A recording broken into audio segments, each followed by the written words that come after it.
Terzo giorno de Campacqui tra Fiumobo e Castello, oggi mi redroa un giovane agricoltore installato in una ghisonaccia gara, redroemo subito a Flavio Filidori. RCFM e Campacqui. Siamo in Ghisonaccia Gara, nel comune di Ghisonaccia, vicino, mica assai lontano dal paese. Siamo all'esportazione di SEA Vanga Pila. Questo nome è stato dato da mio babbo per non perdere mica un nome di un luogo, che qui accanto c'è un vanghino che si chiama Vanga Pila.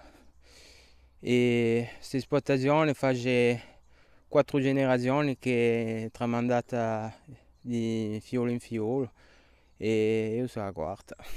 Allora, qui si fa di maniera principale l'agrumi, il limone, i pompelmi, le clementine e dopo 2 anni, è appena in tutta la Corsica una nuova speculazione, l'avocado che promette di essere rentabile.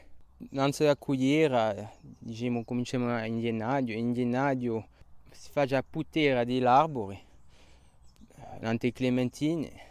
Dopo a marzo, sino a maggio, c'è la cugliera di pomelo. Dopo l'estate non c'è mica lavoro all'arbore, ma lavoro a terra, pulisce, caccia l'erba, fa fertilizzazione e l'inacquera. Verifica bene l'inacquera perché se l'albero non sono mica inacquati, crepano. Dopo giunge a stagione di clementine da novembre a fine dicembre. Dopo per speculazione i limoni l'ho piantato l'anno scorso, sono limoni 4 stagioni e posso avere da gennaio fino a fine dell'estate. E per l'avocati la stagione è da gennaio a aprile. Dopo che sono più che volevo fare agricoltore, ho fatto qualche studio innanzi per scoprire anche altri orizzonti. Ho fatto una licenza di economia in Corti e dopo ho fatto un BTS in Sartè per ripiare esploitazione, un BTS d'agronomia. E dopo 2 anni sono installato qui a Piazza del mio babbo che ha ritirato. Progetti particolari, diventa più maggiore, avere un'esploitazione più grossa, scopre forse nuove varietà come per esempio i manghi e ho piantato anche dei banane per provare.